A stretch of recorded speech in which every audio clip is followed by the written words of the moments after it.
Juntos con José Luis Espert, Dale, obvio. hombre importante del gobierno. José Luis, gracias por atendernos. ¿Cómo le va? Buen día.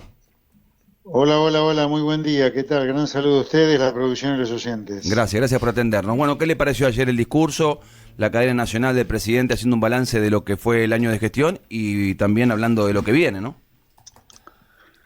Mira, a mí en primer lugar, la verdad que el primer año de gestión del presidente y de su gobierno me parece una cosa espectacular. Si uno compara con lo que se venía, la verdad, haber logrado evitar una hiperinflación, el quiebre en el sistema de pagos, el default de la deuda, confiscar depósitos, todo eso se venía.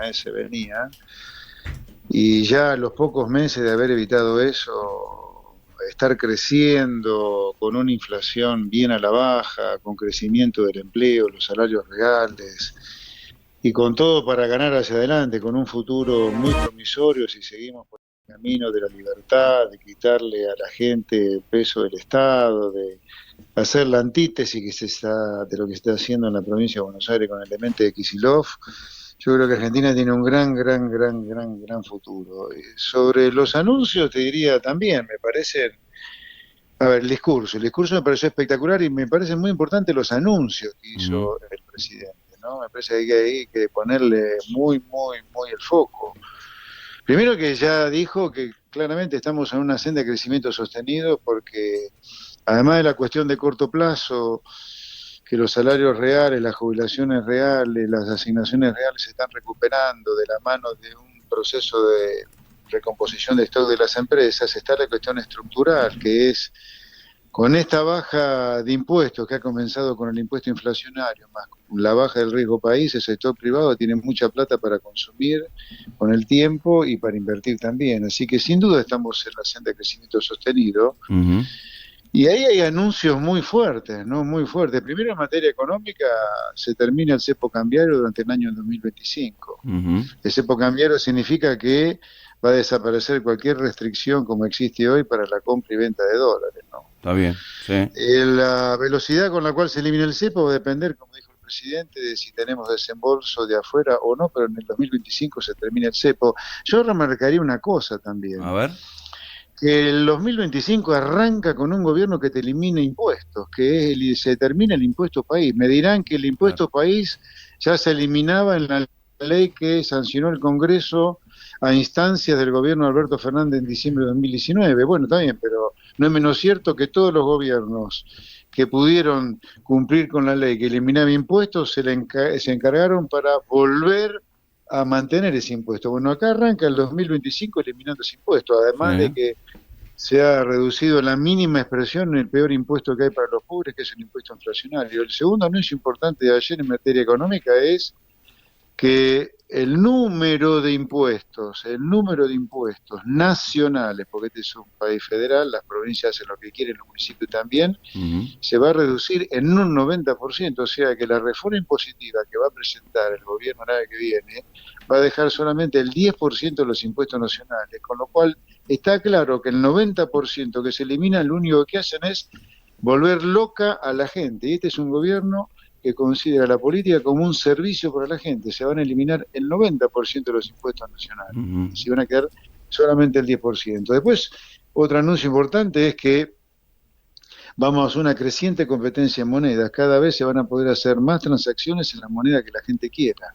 Todavía no los impuestos, dijo el presidente, pero transitoriamente. A lo mejor con el tiempo también se van a poder pagar impuestos en dólares. El otro anuncio importantísimo para mí en materia económica, hay otros en materia de seguridad y en materia de inteligencia artificial, pero económicamente hablando, me parece espectacular que el presidente haya dicho que el arancel externo común del Mercosur, que es 35%, motivo por el cual todo acá es carísimo, va a tratar de bajarlo y va a presionar en el Mercosur para que el Mercosur pueda firmar tratado de libre comercio con el mundo. Porque el comercio, como todos sabemos, es la base de la fortuna. Si vos no fueras periodista y no tuvieras nada para venderle a nadie en el mundo, a ningún medio, estarías pidiendo plata prestada. Bueno, todos tenemos que venderle algo al mundo para poder prosperar. Bueno, Milei lo que quiere es que el Mercosur cada vez le venda más cosas al mundo y liberalizarlo cada vez más. Después en materia de seguridad fue muy claro también, ¿no? Va a ir por la ley antimafia, la ley de reiterancia, insistir con la baja de edad de imputabilidad, reformular la Policía Federal y una unidad antinarcoterrorista. Y Eso luego estaba todo el esperando hace anuncio que ha bastante, hecho. José Luis. El tema de seguridad, la ley de reiterancia, la baja de inimputabilidad, son anuncios que hace el gobierno que la sociedad las espera hace bastante, me parece, ¿no? Sí, yo creo que ahora cuando se inicien las sesiones ordinarias lo vamos a tener a todas juntas esas leyes, porque incluso algunas de ellas ya tienen dictamen de comisión, así que solamente tienen que ir al recinto.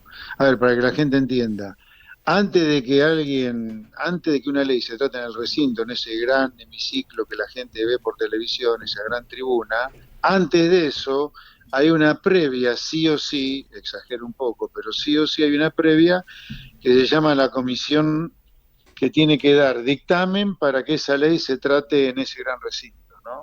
Bueno, la de reiterancia, la de baja de inimputabilidad ya tienen dictamen de comisión, así que por tanto pueden ir rápidamente al recinto cuando se inicien las ordinarias. Y luego un anuncio muy grande que es para poner bien la cabecera de Playa Adelante, que es la de la energía nuclear y la inteligencia artificial, que requiere de mucha energía, ¿no? Y Argentina es un país para producir energía nuclear muy importante, por lo tanto puede ser, como decía el presidente, un foco en el mundo de inteligencia artificial Argentina. Así que yo te diría, me pareció un primer año espectacular, dado lo que se heredó, que era una bomba atómica. Estar creciendo a los 6 meses después de la bomba atómica heredada me parece impresionante, y me parece bárbaro poner un contraste grande con respecto a lo que está ocurriendo en la provincia de Buenos Aires, donde vos tenés un demente como Kicillof, que además de reventarte impuestos se quiere hacer cargo de una empresa quebrada como Aerolínea, mientras a nivel nacional este presidente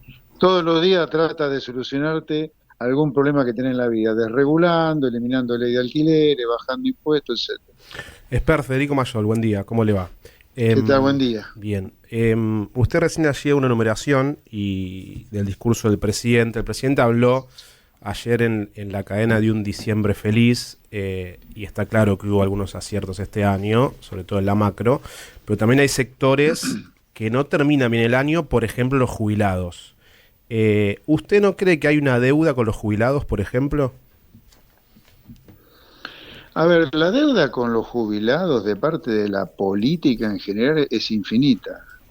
A mí me parece una cosa demencial que luego de que una persona laburó toda la vida y aportó toda la vida, cobra la miseria que cobra hoy, prácticamente un ingreso de eutanasia. Ahora, la responsabilidad es mucho más, si vamos a asignar responsabilidades de todo lo que estuvieron antes de Milei que de Milei. No, está bien, pues estamos A ver, analizando... este sistema está quebrado, ¿no? Pero espérate. El bosque, que este sistema jubilatorio está completamente quebrado por dos razones.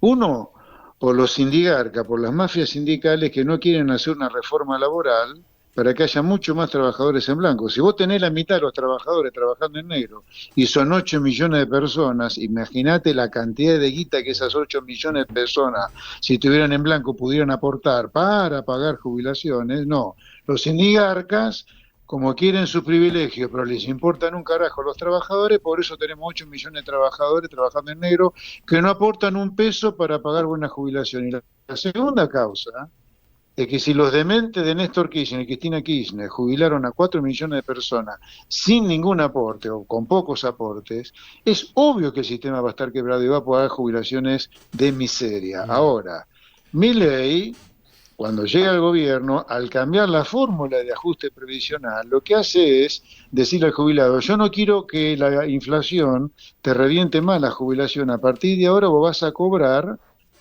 una jubilación que se ajusta por la inflación. Por lo menos evitó que la jubilación miserable que cobra el jubilado, porque el sistema lo quebraron otros y lo quieren seguir manteniendo quebrado otros, como los sindicalistas que no quieren una reforma laboral, evitó que esas jubilaciones de miseria sean más miserables todavía. Está bien, pero si uno toma la jubilación mínima este año, no le ganó a la inflación, perdió con la inflación este año. Después, por supuesto, podemos discutir para atrás todo lo que quiera, obviamente. No, la jubilación mínima, incluido el bono, le ganó a la inflación durante este año. Cayó en la primera parte del año y en la segunda parte del año le ganó a la inflación lo suficiente para que no quedara peor y quedara arriba del año pasado. Pero insisto, Sí. es muy importante, Federico, es muy importante, además de la cuestión de corto plazo que vos nombrás, y yo discrepo, pero está bien que la nombres, Sí. es muy importante pensar en cómo solucionar el problema de fondo de largo plazo en Argentina, que Argentina siempre va a pagar jubilaciones miserables.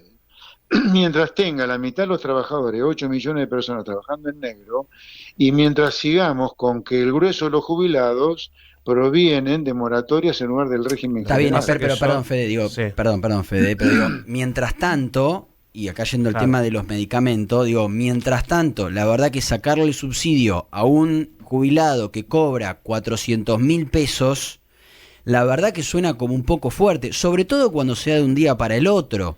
No sé si usted está de acuerdo con esto o cree que está bien el tema de sacarle el subsidio o mandarlos a reempadronar. Espérate.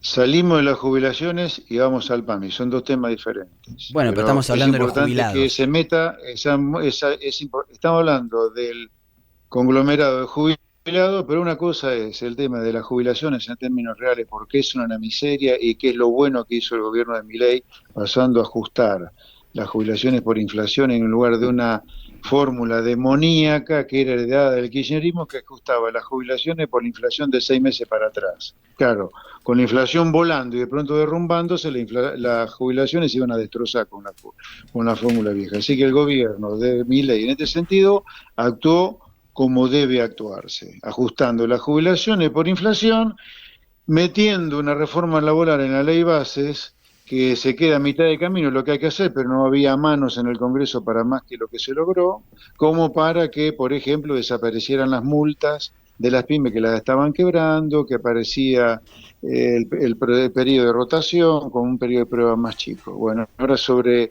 el PAMI, me parece que el PAMI con los jubilados, luego del problema inicial, dio una respuesta adecuada al problema que tenemos con el PAMI. Ahora, con el PAMI hay otro tema.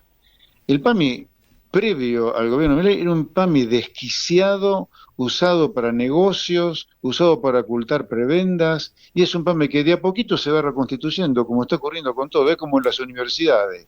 No sé, yo no puedo creer que todavía que la Universidad de Plaza de Mayo, que la gente que va a comprar la leche cuando paga el IVA y va a la universidad, vaya a la Universidad de Madre Plaza de Mayo, que tiene un boliche, o tenían un boliche en el subsuelo. Sí, pero perdón, José Luis, yo le pregunto. Sí, yo entiendo eso, pero digo, yo le pregunté otra cosa. Yo le pregunté si a ustedes les parece correcto. No, pero no hablamos de eso. Yo te contesté y te dije inicialmente la respuesta no fue la adecuada, luego se ha terminado corrigiendo. Me parece bien lo que ha hecho el gobierno. O sea, ¿le parece bien que jubilados de 400.000 pesos paguen los medicamentos? 400.000 pesos paguen medicamentos. Me parece bien el reempadronamiento que se decidió para que la asignación de los 400.000 pesos fuera la adecuada. Eso me parece bien. José Luis, Carlos Burgueño, ¿cómo te va? Hola Carlos, ¿qué tal? Buen día. Bien, vuelvo al tema de los impuestos, ¿no? Estaba leyendo el último informe del IARAF sobre el tema. Sé que Argentina tiene 148 impuestos, pero el 91% de la recaudación son 10 tributos. Y de esos 10, el IVA es el 23% de la recaudación. Con lo cual es obvio que Argentina tiene que tener una reforma por este lado, ¿no? Ahora, supongamos que queden 20 de esos 148.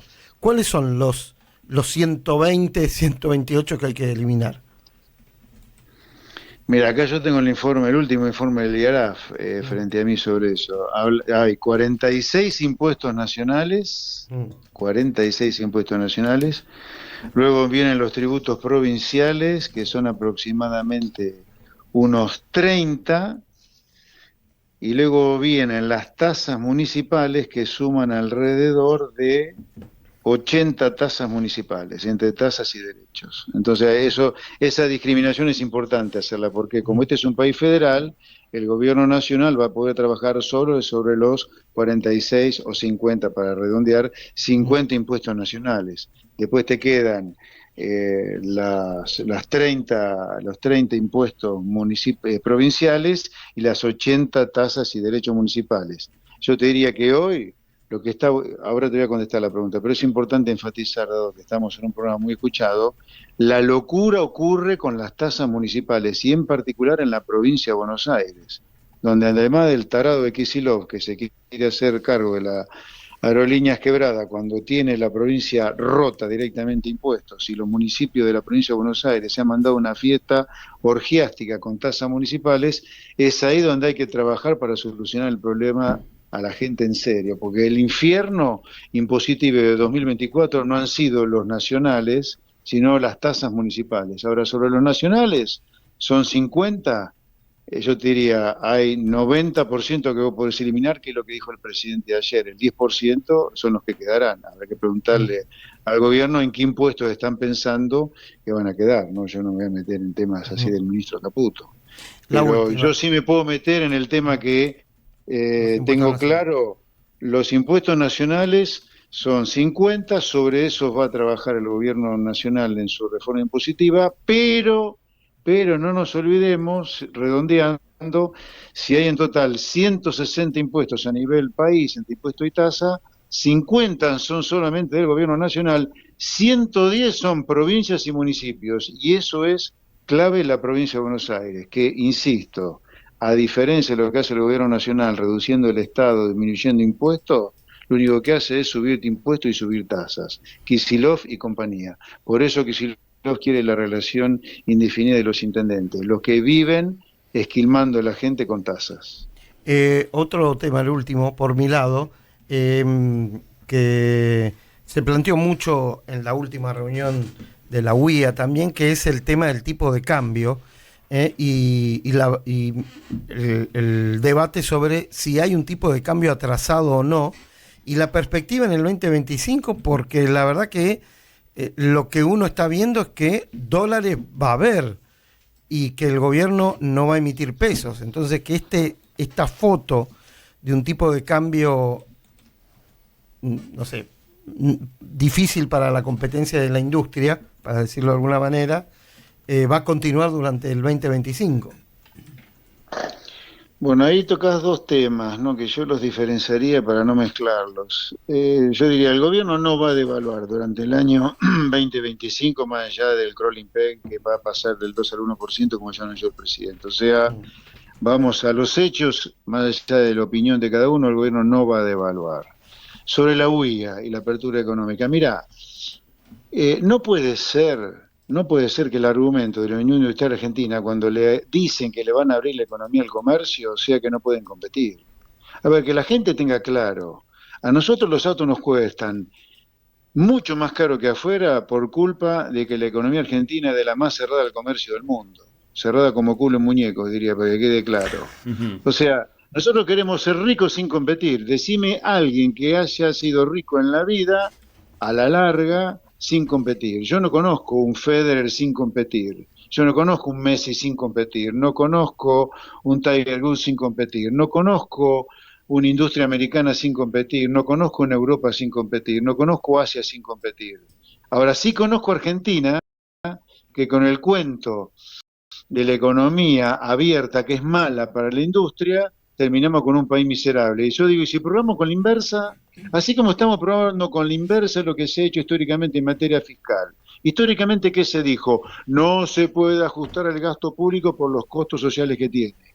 El gobierno de Milei ha ajustado el gasto público 15 puntos el producto y tenemos la economía creciendo sobre finales de año, con salarios reales creciendo, la inflación bajando, el riesgo país bajando, los bonos subiendo, etcétera. Y yo digo, si en materia de competencia con el mundo, dado que somos un país miserable por culpa de la no competencia, y si ponemos con la inversa, que compitan. En todo caso, si Argentina tiene que importar, y voy a exagerar para que quede claro, todos los autos, por la apertura económica, el campo, la minería, la industria tecnológica, la siderurgia, la industria eólica, el petróleo, va a crecer tanto que las fábricas de autos se van a reconvertir en fábricas que van a hacer fierro con 4 ruedas, como antes hacían autos, pero ahora van a ser cosechadora, van a ser mosquitos, que se usa mucho en el campo, van a ser esas máquinas infernales que se usan en la minería,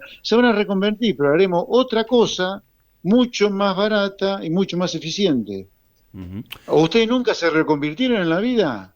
¿Hicieron una sola cosa? Les pregunto a ustedes, No, ¿se reconvirtieron alguna vez en la vida? Imagínate que yo Bueno, era panadero, ahora mirá dónde yo he estoy. cambiado muchas veces en la vida. El último cambio fue yo editaba economistas en disminuir mi ámbito actividad financiero. profesional y... ¿Cómo? Que yo editaba economistas en ámbito financiero, tuve que reconvertir. Bueno, como yo, ahora ya no me editas más, pero me dedico a la política para mejorar de la vida de ustedes y de nuestros oyentes en particular. Bueno, sí, me reconvertí. Entonces, ¿por qué no se va a reconvertir la industria? ¿Qué es esto que los que fabrican lo mismo de hace 50 años no se pueden reconvertir con el argumento que generan desempleo y pobreza? No. Nosotros, por no tener una industria que pueda competir con el mundo, es que somos un país miserable. Entonces acá lo que hay que poner es, en esto hay que ser claro, no se discute la apertura económica, hagamos lo necesario para que la apertura no termine en un industricidio, pero no la inversa. Primero hagamos las cosas para evitar el industricidio y después abramos la economía. ¿Cómo terminamos? Que no se hace nunca lo que hay que hacer para evitar el industricidio, nunca se hace. La última Seguimos muy con la chiquita. economía cerrada, seguimos con impuestos que nos violan todos los meses, con Sindigarca, y se ha hablado 1000 veces de hacer las cosas primero para poder competir. No negociemos más la competencia, y hagamos las cosas para poder competir. Esper, ¿le puedo hacer la última muy muy breve? ¿Confirma que no va a haber extraordinarias en el Congreso? No lo confirmo ni no lo confirmo. Ok. Bien. No digo nada sobre eso. Ujú. José, gracias por atendernos. Le mandamos un abrazo. Un placer, muy buen día. Hasta luego. José Luis Espert, diputado de La Libertad Avanza, tocando todos los temas que ayer fueron importantes porque habló Milei después de un año de gestión.